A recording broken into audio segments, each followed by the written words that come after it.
Mistress claims pregnancy, but when the billionaire's wife files for divorce, he begs on his knees. Miranda Rutherford believed she was living out her greatest dream, married to the distinguished millionaire entrepreneur Travis Rutherford, sharing an elegant estate in Westchester and patiently anticipating the next chapter of their life together. But everything changes one blisteringly hot afternoon when rumors swirl that Travis has been entangled with an alluring woman named Elena Montgomery, who now claims to be pregnant with his child.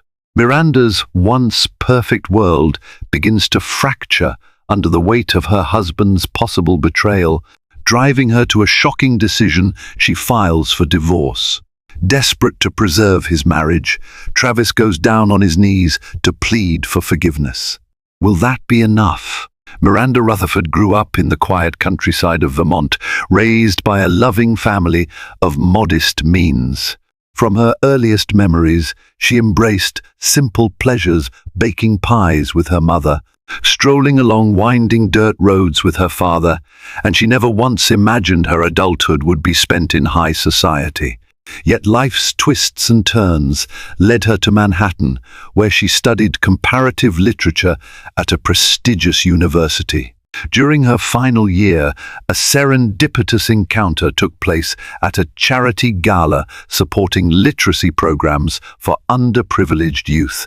Travis Rutherford, descended from a middle-class background in upstate New York, was building a technology empire from scratch. Handsome, ambitious, and supremely confident, Travis charmed everyone he met, including Miranda. Amid the swirl of champagne flutes and elegant gowns, a quiet spark ignited between them. They discovered a shared love for learning and philanthropic endeavors, forging a bond that transcended the usual superficial Manhattan dating scene. In a whirlwind, Travis proposed on a crisp autumn day beneath the brilliant foliage of Central Park. Miranda accepted through tears of joy, hardly believing her good fortune. Soon after, they wed in a tasteful ceremony, drawing only close friends and family. Yet, their union soon caught the city's attention. Tech mogul marries rising philanthropist, read a Society column headline.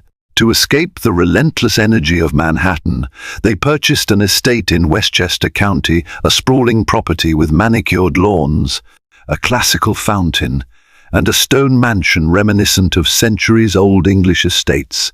Friends joked it was like living in a romance novel.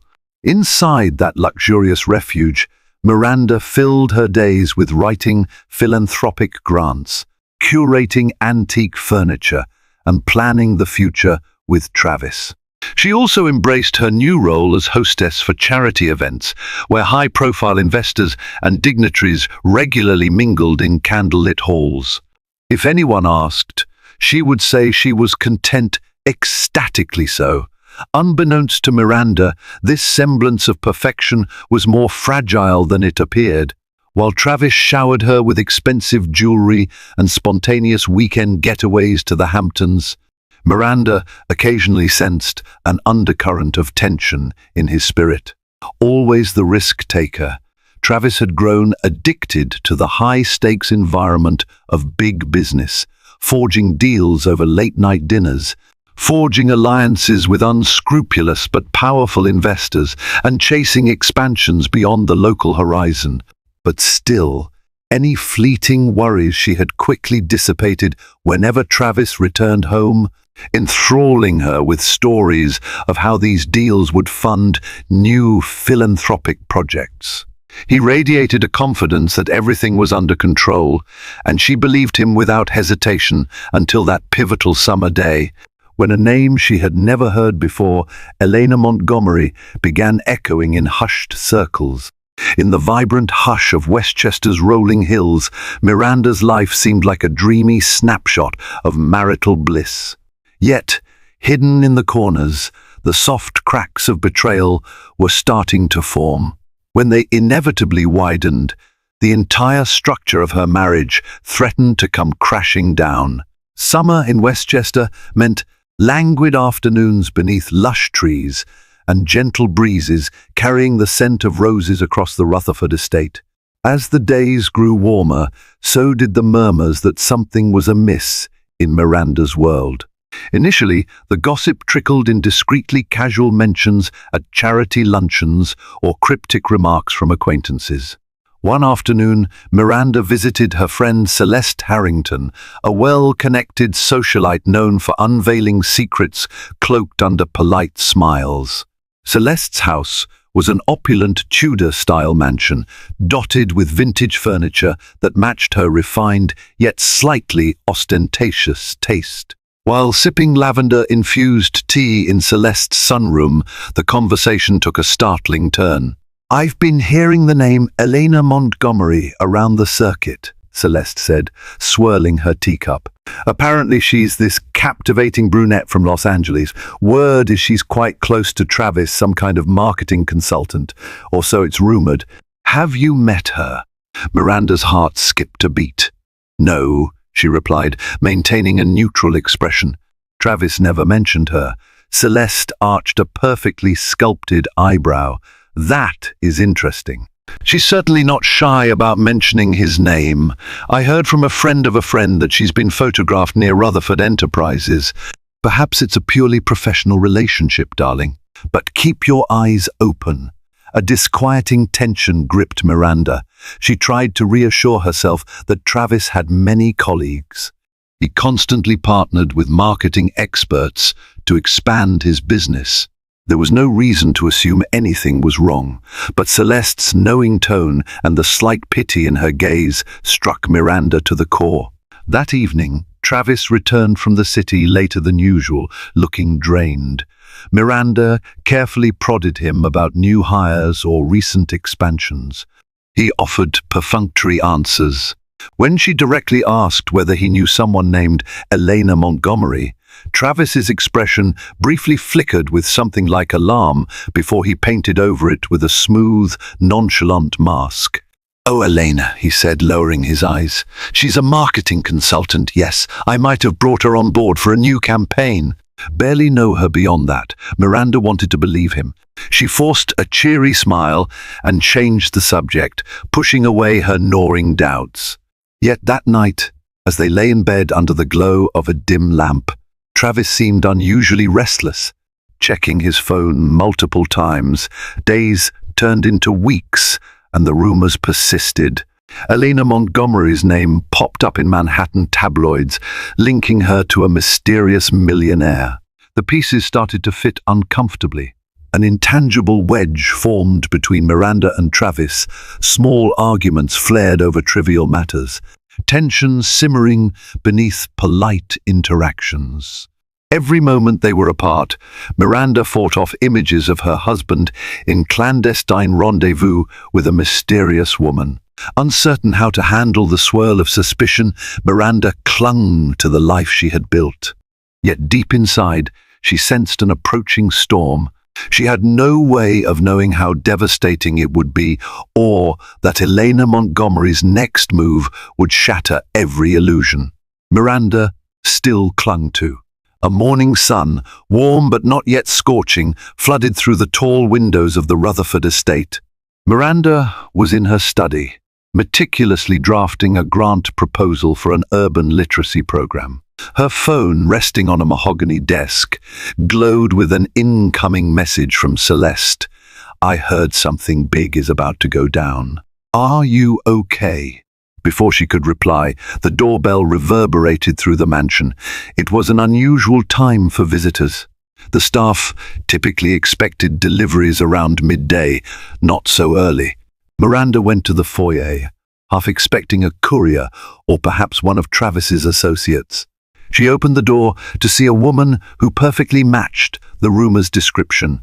Tall, brunette, elegant in a white blazer and matching slacks.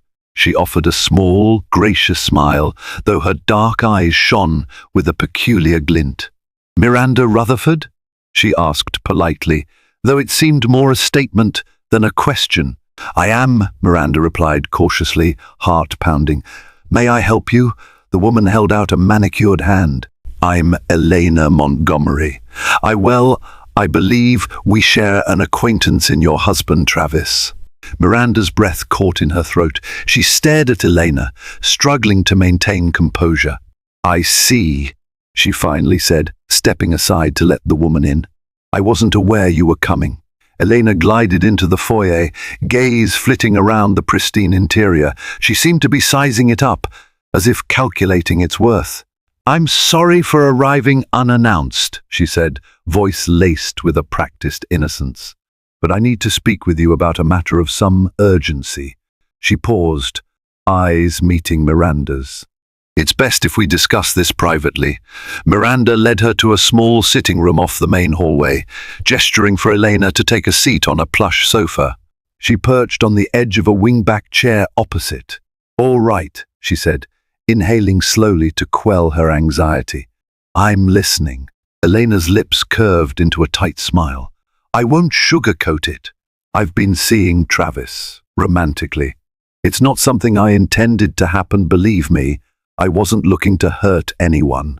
She let out a staged sigh, but things spiraled, and now I'm pregnant. Miranda felt the color drain from her face, the blood roaring in her ears. She gripped the arms of the chair to steady herself. "Pregnant?" she echoed weakly, her mind reeling in disbelief. She wanted to call Elena a liar, to demand she leave, but the woman's confident demeanor suggested she was thoroughly prepared for that reaction. Elena nodded, her expression morphing into feigned sympathy. "I know this is a lot to take in," she murmured, "but Travis has been well. He's been distant lately, and I suspect he hasn't told you about us because he's scared." Speechless, Miranda trembled with hurt and rage. She had suspected an affair, but a child? That revelation was a brutal betrayal. Elena studied her, a flicker of satisfaction surfacing behind her concerned facade. Miranda recognized in that moment that the woman's presence here wasn't merely to inform her. She had a purpose, and it boded ill for the Rutherford marriage. The late morning sun cast harsh light across the polished marble floors as Elena Montgomery left, her final words echoing in Miranda's mind. "I don't want a war, but the child's future matters." "I hope you and Travis can understand that." Miranda stood in the silent foyer, stunned. Rage, betrayal, and heartbreak warred in her chest. She wanted to scream, to cry, to gather evidence that Elena was lying, but deep down she sensed the woman's claim was too confidently delivered to be mere bluff. Already, the threads of her marriage felt as though they were unraveling under her feet. In the hours that followed, Miranda's mind spun in circles. She considered ignoring Elena's visit, but that was impossible.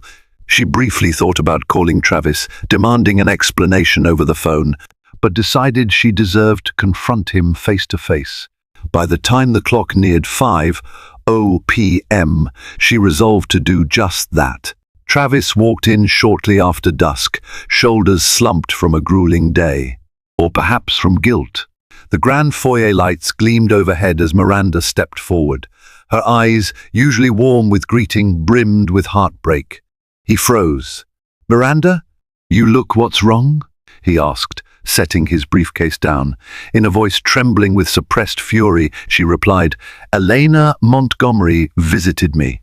His complexion visibly drained. He ran a hand through his hair as if scrambling for composure. "Oh, God, I was going to tell you, but..." Miranda let out a bitter laugh. "You were going to tell me what?" "That you've been seeing her behind my back. That she's claiming she's pregnant with your child." Travis dropped his gaze to the marble floor. "I'm sorry," he whispered. "We had an affair for a few months. It began while we were launching that new marketing project. I didn't mean for it to happen. It just did, and I didn't know how to end it gracefully." He looked up, eyes pleading. "I swear I never wanted to hurt you." Miranda's voice cracked. "You've done more than hurt me. You've destroyed everything." A raw wave of pain surged through her. Her dream life, this mansion, Their philanthropic plans, the family they once envisioned, felt like a facade built on quicksand. Is she really pregnant? He swallowed hard, face twisting with agony. She told me she is. I'm not even certain if it's mine. She said it is, and now she's threatening to go public if I don't support her financially. Miranda closed her eyes, tears slipping down her cheeks. She had half hoped Elena's pregnancy was a malicious lie, but hearing Travis confirm the possibility shattered her illusions. "And you were just going to keep lying to me?" she asked, voice hollow. He lunged forward, trying to grasp her hand. "No, I wanted to tell you so many times, but I was scared you'd leave me, that it would all unravel. I love you, Miranda. You have to believe me." She stepped back, out of his reach, trembling with both heartbreak and disgust. "I can't do this," she whispered, turning away. She trudged upstairs, each step heavier than the last, leaving Travis behind in the echoing foyer, tormented by guilt and the consequences of his actions. Morning found Miranda awake far earlier than usual, enveloped by the lingering darkness in the master bedroom. Sleep had been elusive, haunted by images of Travis with Elena. She longed to rid herself of the mansion's suffocating opulence, if only for a moment. Quietly, she grabbed her coat and slipped out of the house. The estate grounds, with their symmetrical hedges and immaculate lawn, looked surreal in the pre-dawn light. She walked briskly down the gravel driveway, reaching the iron gates that opened onto a winding Westchester road. For the first time in ages, she yearned for the plain roads of her Vermont childhood, a simpler life unburdened by betrayal. As her breath condensed in the crisp air, she mulled over her options. Divorce. The word loomed in her mind like a storm cloud. She had never pictured herself ending a marriage, let alone a high-profile union that so many admired. But how could she possibly continue living with a man who broke her trust so profoundly? Or endure the presence of a mistress child, a permanent reminder of Travis's unfaithfulness? Returning to the mansion, she found Travis waiting in the living room, eyes bloodshot. He looked as though he'd spent the night pacing. "Miranda," he began softly, "I'm sorry. I'll do anything to fix this. We can get therapy, or we can." She raised a hand to stop him. "I need to think," she said, voice taut. "Until I decide, let me have space, please." Travis opened his mouth, but no words emerged. At last, he nodded, retreating to the study.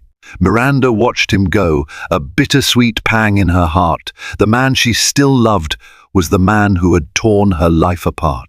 Determined to get clarity, she phoned an old friend from college, Dr. Jessica Pace, a compassionate counselor who specialized in marital crises. Jessica lived in upstate New York and had often offered a listening ear. After hearing Miranda's tearful summary, Jessica urged her to come for a session as soon as possible. "You need a safe space to explore your feelings," she said. Miranda agreed, scheduling an appointment for the following afternoon. Meanwhile, she let the household staff know she'd be away, ignoring their concerned glances. She packed a small overnight bag and drove north, her mind swirling with conflicting emotions. She wanted revenge, yet also ached to turn back the clock, to recapture the innocence that once defined her marriage. During her drive, she passed quiet lakes and rolling farmlands reminiscent of her youth. The natural beauty contrasted sharply with the emotional chaos inside her. She realized that Travis's scandal with Elena, plus a potential child, was only half the problem. The other half lay in her own heartbreak, her loss of trust, and her fundamental need for emotional security.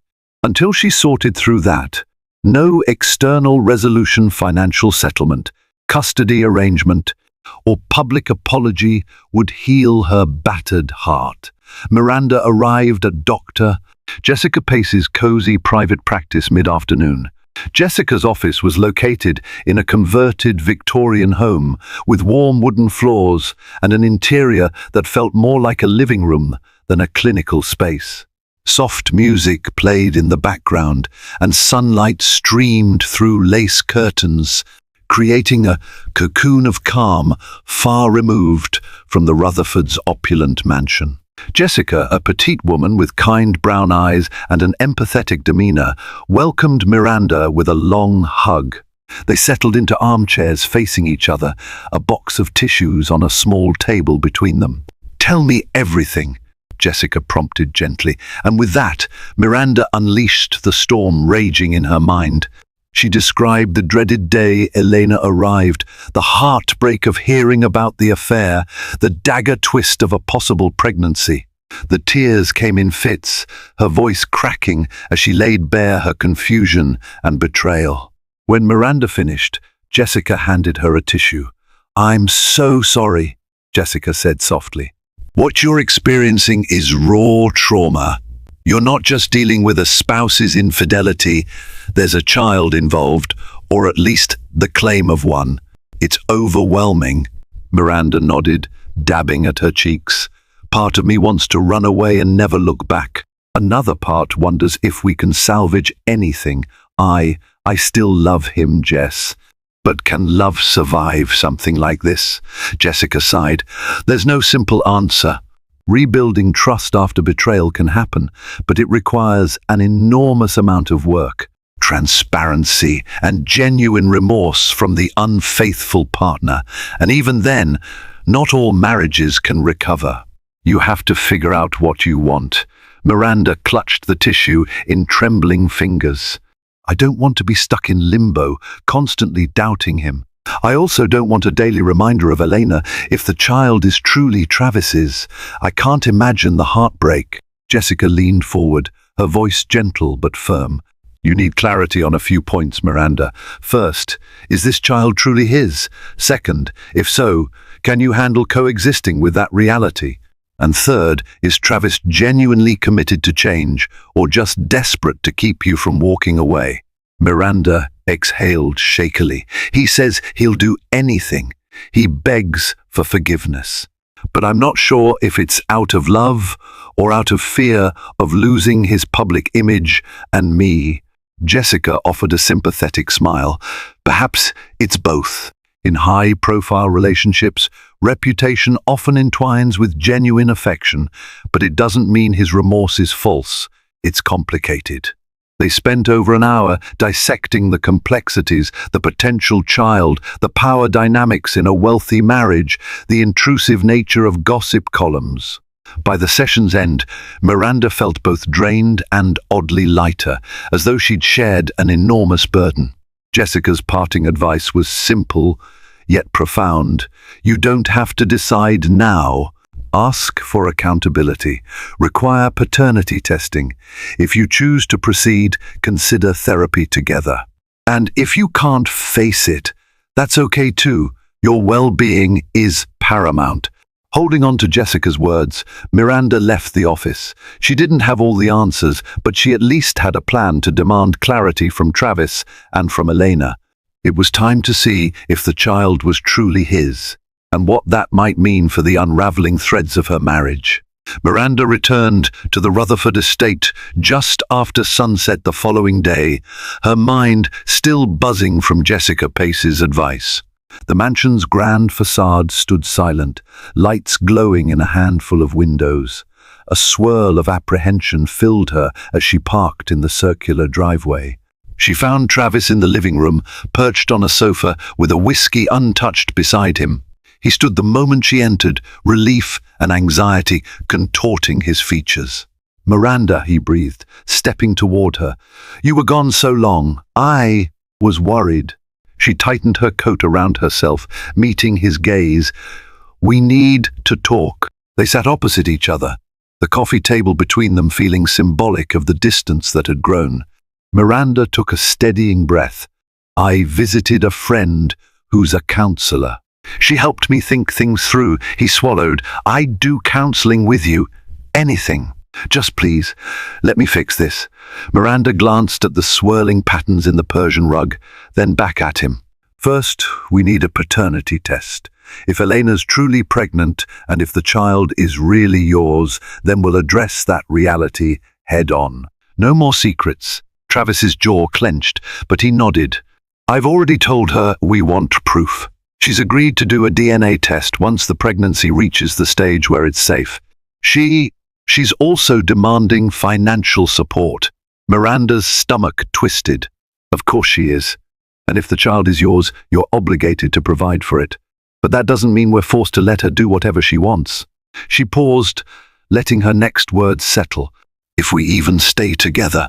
The color drained from his face. You mean you're considering divorce? Miranda's heart pounded. Yes, Travis. You lied to me. You betrayed me. And you left me to find out about your mistress's pregnancy from her own lips. Part of me can't imagine living under the same roof with you anymore. He leaned forward, voice cracking. I'll do anything to keep you. I regret everything with Elena. It was lust and stupidity. I never stopped loving you. I swear. Tears pricked at her eyes. She fought to steady her composure. I can't survive on your apologies alone. Actions matter. If you truly want a chance, you'll be transparent, show me your finances, your phone, everything.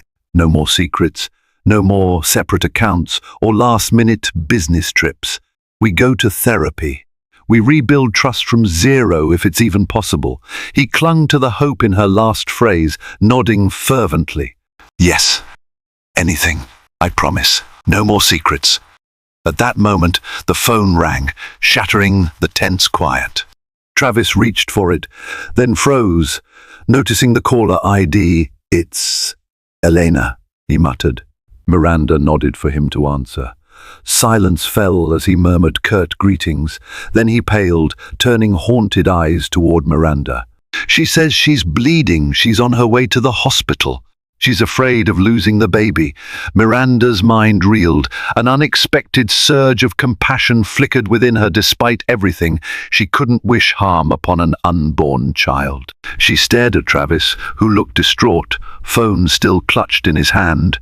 Their lives had just become even more complicated, and the next steps were uncertain. For better or worse, the paternity question might soon be the least of their worries. Miranda never imagined she'd find herself in a hospital waiting room, anxiously awaiting news of a possible mistress's pregnancy. Yet here she was, perched on a hard plastic chair next to a fidgeting Travis. The fluorescent lights hummed overhead, and the sharp scent of antiseptics hung in the air. After Elena's panicked call, Travis had insisted on driving to the hospital to check on her. Torn between the desire to stay far away and the knowledge she needed clarity, Miranda went along. Better to face this crisis head-on than to let suspicion fester further. Minutes stretched into an hour. Medical staff bustled around them, occasionally offering polite smiles but no updates. Miranda studied Travis's ashen face. He looked drained, grief-stricken, and she sensed his guilt gnawing at him. A pang of conflicting emotions seized her, sympathy for his obvious remorse, yet lingering anger for the heartbreak he'd inflicted. Finally, a nurse emerged, calling Travis's name. He and Miranda stood simultaneously. Miss Montgomery is stable, the nurse said, flipping through a chart. She experienced some bleeding, but it's subsiding. The baby appears to be fine for now, though we'll keep her overnight for observation. Miranda released a breath she hadn't realized she'd been holding. As much as she despised the situation, she couldn't celebrate a miscarriage. No child should suffer for the mistakes of adults. Travis clasped his hands together, relief flooding his features. They were ushered to Elena's private room, an antiseptic space with pale walls and a single bed. Elena lay propped against pillows, looking more vulnerable than usual. Her complexion was pale, eyes glassy with tears. She turned her head when they entered, gaze fixating on Travis, then flicking to Miranda. You both came, Elena croaked, voice weak. I'm sorry for the scare. The doctor said the baby's stable. Miranda hovered by the door, uncertain whether to approach. Travis moved closer to Elena's bedside. That's good news. he said softly. We were worried. A wave of tangled emotions threatened to break Miranda's composure. She observed the tender, worried expression on Travis's face, once reserved only for her, and clenched her fists, recalling the betrayal. With effort, she forced a calm facade. I'm relieved you and the baby are safe, she said, her words measured, but we need confirmation. We want a paternity test as soon as it's medically advisable. Elena's eyes flickered, a mixture of resignation and annoyance. I understand, she murmured. I'll do it, but you'll see, there's no reason to doubt me. Travis is the father. Miranda's pulse hammered. Then we'll handle it. But until we have proof, let's not jump to conclusions about anything else.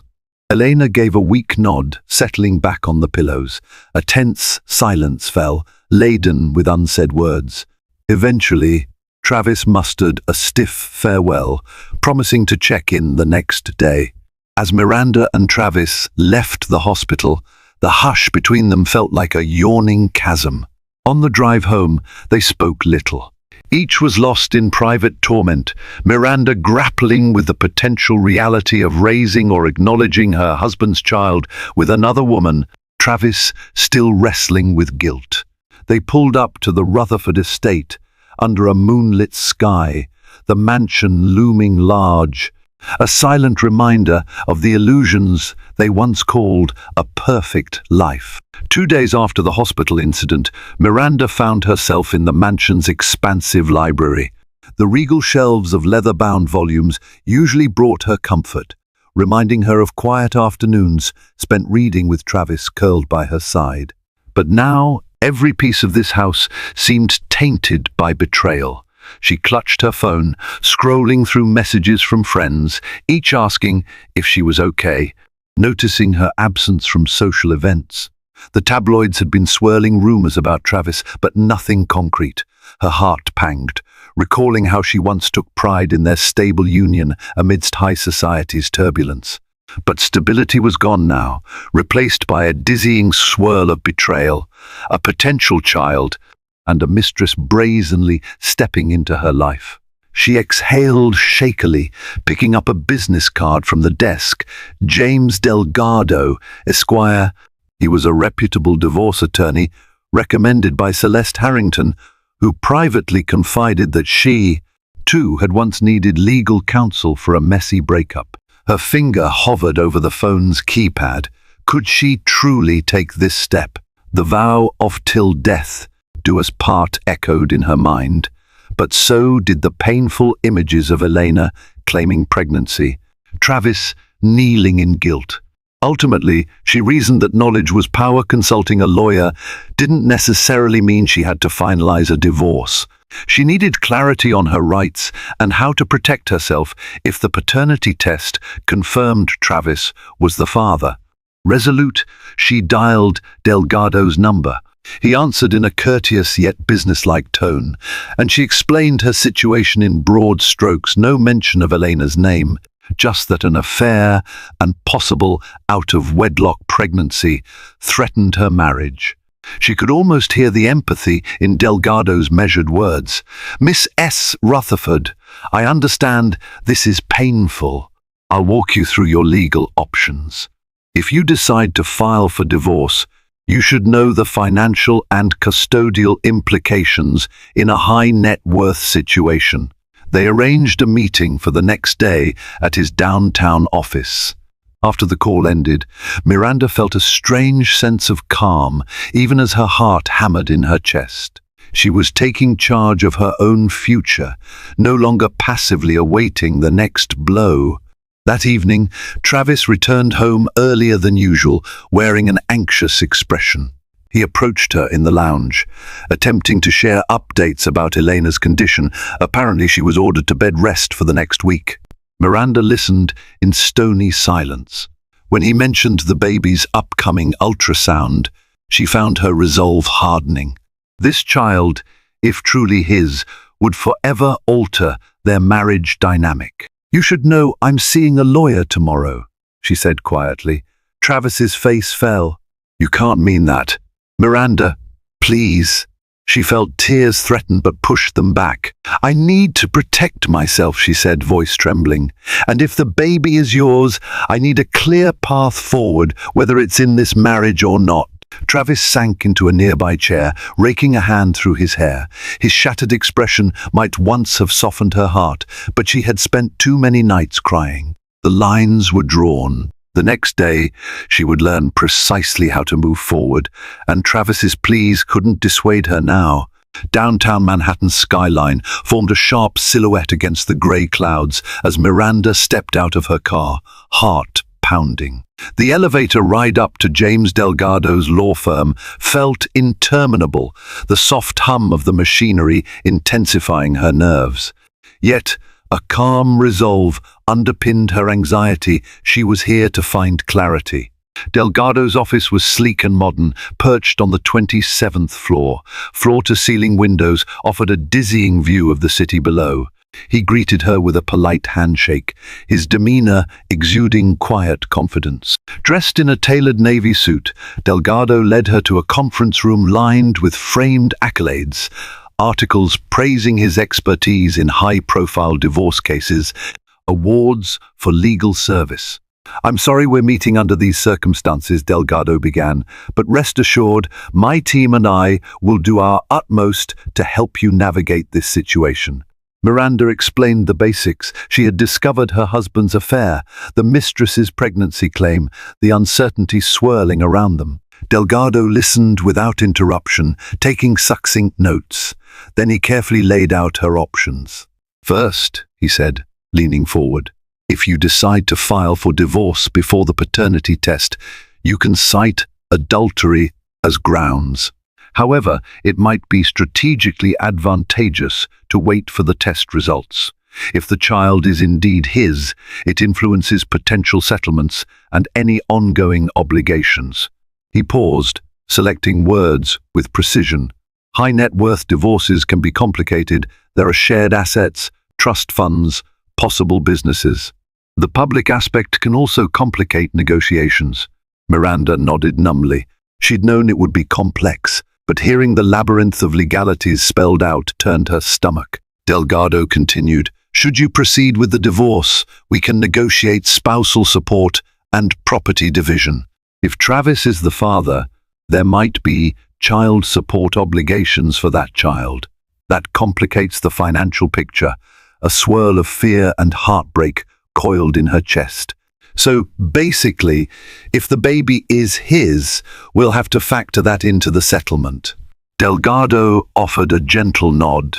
"Indeed, it's not your responsibility to fund his mistress's claims, but a portion of Travis's resources would likely be diverted for child support, which can reduce the household's net assets. We'd want to ensure your interests remain protected." Miranda's mind flickered with a painful realization. Even if I stay with Travis, part of our fortune could go to support Elena's child. Would she ever find peace in that scenario? She asked Delgado about confidentiality. She dreaded tabloids feasting on her personal tragedy. He assured her they could petition for sealed records and discreet negotiations if both parties cooperated. If both parties cooperated, he emphasized. After nearly 2 hours of exhaustive discussion, Miranda rose from her seat, feeling both drained and oddly empowered. Delgado placed a neatly organized folder in her hands, containing details of potential next steps. "You don't have to decide right away, Mrs. Rutherford. Take your time. But if you do choose to file, we'll be prepared." She left the law firm, stepping into the windy Manhattan afternoon.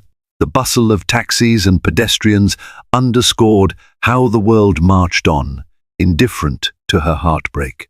Clutching the folder tightly, Miranda realized she stood at a crossroads: remain in a fractured marriage to see if trust could be salvaged, or take the leap into an uncertain future with divorce.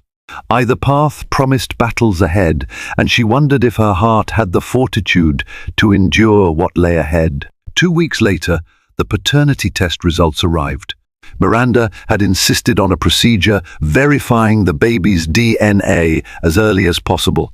Elena was well enough to undergo a non-invasive prenatal test, and Travis, desperate to quell the growing tension, agreed immediately. The envelope sat on a side table in the Rutherford estate's living room, a stark piece of mail that might dictate their futures.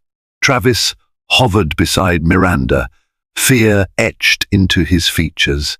A hush spread through the room, broken only by the tick of an ornate grandfather clock. Miranda's hand trembled as she picked up the envelope.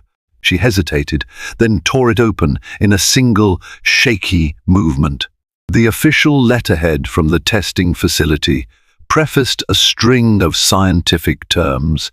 Culminating in the verdict, Travis Rutherford is confirmed to be the biological father with 99.9% probability. A stifling silence blanketed them. Miranda exhaled a breath she hadn't realized she was holding. She'd secretly hoped for a different outcome, that maybe Elena was a fraud, or that the child belonged to some other man. But now the truth lay unassailable. Travis ran a hand over his face, grief swelling in his eyes.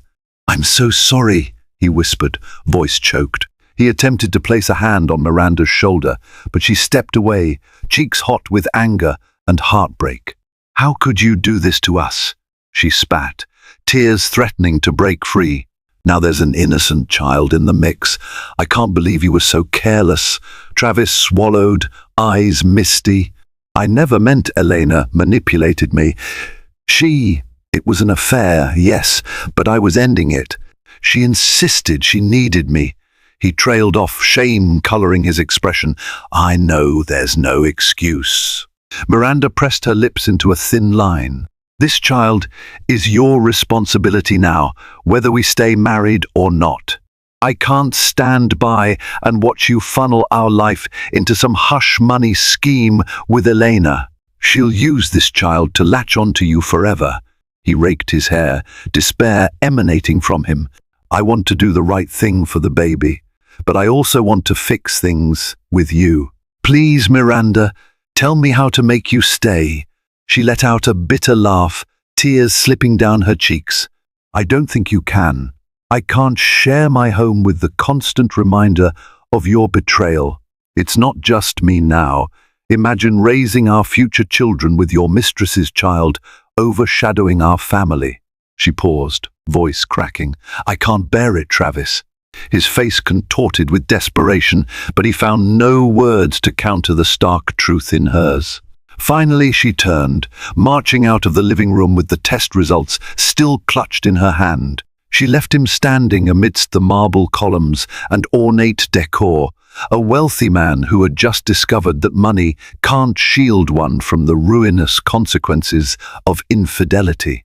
Upstairs, behind a locked bedroom door, Miranda let herself collapse into sobs. In her trembling hand was the business card for James Delgado. She stared at it through blurry eyes, realizing that the time had arrived. After all, she had promised to wait for the paternity test's outcome. Now that the results were undeniable, the path forward was heartbreakingly clear. It was a crisp morning when Miranda slipped into James Delgado's office once more, her expression set with grim determination. She wore a simple black dress, far from her usual elegant ensembles, as if embracing a symbolic mourning for her marriage. Delgado greeted her with respectful sympathy, then guided her to the same conference room they'd occupied previously. She handed him the paternity results. "It's confirmed," she murmured. "The child is his. I want to proceed with the divorce." Delgado offered a small nod. "Understood. We'll move forward. I've drafted the necessary paperwork citing adultery as grounds. Given Travis's high net worth, we'll also request a fair share of assets. Spousal support, especially considering the emotional distress you've endured. Have you considered whether you want to keep the Westchester estate or any particular properties?" Miranda closed her eyes briefly, visions of the mansion's winding corridors and manicured lawns flooding her mind. "The estate holds too many memories, both good and painful. I'm not sure yet, but I want to secure my financial independence. I might not want to stay there, but I won't let him easily claim it all." Delgado jotted notes with efficient calm. "We can approach it as a negotiation. Sometimes, in these cases, the property is sold and the proceeds are split. Or we can request you retain the residence as part of the settlement. We'll see how Travis and his counsel respond." He looked up, his gaze compassionate. "I know this is difficult. Are you sure you want to do this?" Her throat tightened. "Yes, he's fathering another woman's child. I can't live under that burden, never knowing if he'll betray me again." With that, Delgado finished compiling the documentation.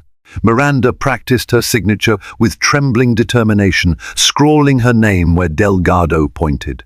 He promised to file the papers with the court immediately, initiating the legal process that might culminate in a contested or uncontested divorce, depending on Travis's reaction. Leaving the firm, Miranda stepped onto the bustling Manhattan sidewalk. She paused, letting the swirl of pedestrians and honking taxis wash over her. A myriad of emotions coursed through her: heartbreak, anger, an odd sense of relief at having taken a definitive step. The marriage she once cherished would soon become a legal battleground. She dreaded the coming months, the possible tabloids, the stares of acquaintances. Yet, a whisper of liberation accompanied the sorrow, as she was no longer trapped in uncertainty. That evening, at the mansion, she found Travis in the foyer. His eyes widened in dread as she approached, folder in hand. She pressed the divorce papers against his chest, voice shaking with a mixture of rage and finality. "You've destroyed the trust we had. I've filed for divorce." His face crumpled. He sank to his knees on the gleaming marble floor, tears brimming. "Miranda, please, don't do this. I'll do anything to keep you." He clutched at her hand, but she pulled away, tears silently streaming down her cheeks. Her heart hammered at the sight of her proud husband, humbled in such a desperate posture. Yet the weight of his betrayal hung between them. She turned and fled upstairs, leaving Travis kneeling alone, consumed by regret, his wealth and power, unable to shield him from the ruin he brought on himself. Divorce proceedings seldom remain neatly confined to legal documents, especially within influential circles. In the weeks that followed Miranda's official filing, the Rutherford name became the subject of hushed gossip at every Westchester soiree. Old family friends approached Miranda with guarded sympathy or morbid curiosity. She deflected their prying queries, focusing instead on finalizing her exit strategy. Meanwhile, Travis vacated the Westchester estate upon Miranda's request. He took residence in a penthouse suite in Manhattan, ironically the very place he'd once retreated to for late business nights. The hush-money negotiations with Elena commenced, too, under the watchful eyes of both Miranda's and Travis's lawyers. If the child was indeed Travis's, monthly support would soon follow. Through it all, Travis bombarded Miranda with messages of remorse and pleas for reconciliation. Flowers arrived daily at the mansion, bearing heartfelt apologies in handwritten notes. She tossed them into the trash, unread. He called incessantly, leaving voicemails, some tearful, some nearly begging. The staff noted his presence at the gate, turned away at Miranda's instructions. Yet, Miranda's heartbreak was far from healed. Some nights she woke in tears, memories of their once loving marriage strangling her chest. But each recollection of Elena's smug face, each thought of the unborn child, reminded her that returning to Travis meant binding herself to that betrayal. She clung to her choice, determined to follow through. Elena, meanwhile, saw advantage in the swirling scandal. Through her own lawyers, she demanded comfortable accommodations for her pregnancy, top-tier obstetric care, living expenses, and a vow of future support. She flaunted her growing belly in public, ensuring paparazzi occasionally snapped photos. As a result, tabloid headlines erupted. Millionaire Travis Rutherford's love child confirmed wife files for divorce. One morning, a letter from Elena's attorney arrived at the mansion, requesting a meeting to discuss co-parenting logistics and financial obligations. Miranda felt her stomach churn, even though such matters now lay outside her personal responsibility. She forwarded the letter to Delgado, wanting to keep the mistress's drama at arm's length. She'd had enough heartbreak without delving deeper into the specifics of Travis's paternal duties. But the final blow came unexpectedly. Elena reached out directly, sending a text to Miranda. "I know you're leaving him, but we should talk. This child binds us together whether we like it or not." The gall of that message rattled Miranda. She wanted nothing to do with Elena. The idea of coexisting or collaborating with the very woman who had upended her marriage was anathema. She deleted the message, refusing to respond. While the outside world thrived on sensational rumors, Miranda prepared for the next stage of her life. She transferred some funds into an account solely under her name, began searching for a more modest home, and quietly interviewed real estate agents to handle the potential sale of the Westchester mansion. The future loomed uncertain, but she refused to be manipulated further. She had set the divorce in motion, and soon a judge would oversee the final unraveling of what she once considered an unbreakable bond. The heartbreak remained, but so did her resolve to reclaim her life from the ashes of Travis Rutherford's betrayal. Under a slate-grey sky, the Westchester County Courthouse stood like a fortress of finality. Miranda arrived early, a storm of emotions roiling in her chest. Delgado accompanied her, exuding calm professionalism, while she herself felt a swirl of dread and liberation. This was the day the court would address her divorce petition, at least in its preliminary stage. Travis arrived moments later, appearing haggard, accompanied by his own attorney. Their eyes met across the stone steps, Miranda's gaze cold, Travis's filled with desperate longing. They entered the courtroom, past the curious stares of bystanders who sensed a high-profile meltdown in progress. Inside, the hearing proceeded in a subdued flurry of legal formality. Delgado outlined the grounds for divorce: Travis's admitted infidelity, the confirmed paternity of an extramarital child. Travis's lawyer attempted to soften the blow, emphasizing his client's remorse and readiness to fulfill spousal support obligations. Yet the presiding judge, a stern-faced woman with piercing eyes, showed little patience for any theatrics. She scheduled a second hearing for final arrangements, giving both sides time to finalize a property settlement. For now, the marriage was effectively in the final countdown. As they exited the courtroom, Elena Montgomery stood in the corridor, an unwelcome surprise. She was more visibly pregnant now, her designer dress hugging the growing bump. Travis tensed at the sight of her. Miranda bristled, anger flaring at Elena's nerve. Delgado placed a cautionary hand on Miranda's arm, but Elena approached anyway, lips curving into a sly smile. "Travis," she said, voice breathy with mock concern. "I was in a separate hearing room discussing child support. I guess we're done now, so I wanted to say hi." She cast a glance at Miranda, who stood taut with fury. "Miranda, you look well. We really should talk about the baby's future." Miranda's jaw tightened. "There is no we here," she hissed. "Your choices brought you and Travis together. You can handle the consequences without involving me." A flicker of scorn crossed Elena's face. "I understand you're divorcing him, but eventually, if this child's part of his life, you might cross paths." She stroked her belly, a theatrical gesture. Travis raised a trembling hand, voice cracking. "Please, can we not do this here?" Elena's eyes gleamed. "I only wanted to remind you both that I'm having your child, Travis. You can't shut me out forever." Miranda felt Delgado steer her away, whispering, "Don't engage." She took a shaky breath, ignoring Elena's parting gaze. She marched out of the courthouse with Delgado at her side, Travis stumbling after them, stammering fruitless apologies. Outside, a smattering of paparazzi clamored for photos, cameras flashing. Miranda realized that any chance at a quiet resolution was gone. Travis reached for her, dropping to his knees on the courthouse steps in front of the jostling crowd. "Miranda, I beg you," he cried, eyes filled with tears, "don't finalize this divorce."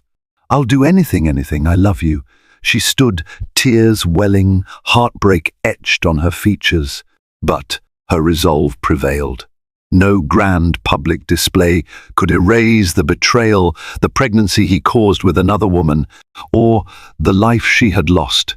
She turned away, allowing Delgado to guide her to a waiting car. The paparazzi's shutter clicks provided a cacophonous soundtrack to the final chapter of a love story that once promised forever and ended in the harsh light of scandal. Several months later, the final decree of divorce was granted, formalizing what had become inevitable after the paternity results. Miranda Rutherford, still adjusting to her maiden name, Miranda Caldwell, in private had found a quaint townhouse in Beacon, a riverside town about an hour north of the city. It was smaller, cozier, and lacked the extravagances of Westchester's grand estate, yet it exuded warmth she desperately needed. She brought few remnants of her old life, a beloved antique desk, her favorite armchair, and cherished books. The rest, including the Westchester mansion, was sold. Public curiosity over the Rutherford scandal had waned, replaced by fresher tabloid fodder. Travis's empire continued, albeit with a tarnished reputation. Elena gave birth to a baby boy, publicly confirmed as Travis's, though rumors hinted the affair had soured into sporadic contact for the sake of child support. Sitting one crisp morning at her townhouse's small kitchen table, Miranda sipped chamomile tea, gazing out at the Hudson River's shimmering surface. She felt an unexpected calm loneliness, yes, but also newfound independence. She had chosen to reclaim her life, refusing to let heartbreak define her future. A gentle knock sounded at the door. Peering through the window, she recognized Celeste Harrington's bright grin. Since the scandal, Celeste had become one of her steadfast supporters. Miranda opened the door, ushering her friend inside. "Darling, how are you faring?" Celeste asked, hugging her warmly. She carried a bouquet of wildflowers. "Thought these might brighten your day." Miranda smiled, placing them in a vase. "Thank you. I'm adjusting. Some days are harder than others, but I'm coping." They chatted over steaming mugs of tea about Miranda's new community, her potential plans to set up a local literacy foundation, and the quiet joys of living away from prying eyes.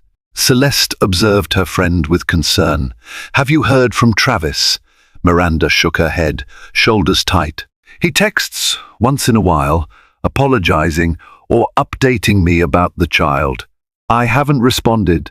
I just can't, not yet." Celeste nodded sympathetically. "You're under no obligation. Focus on you.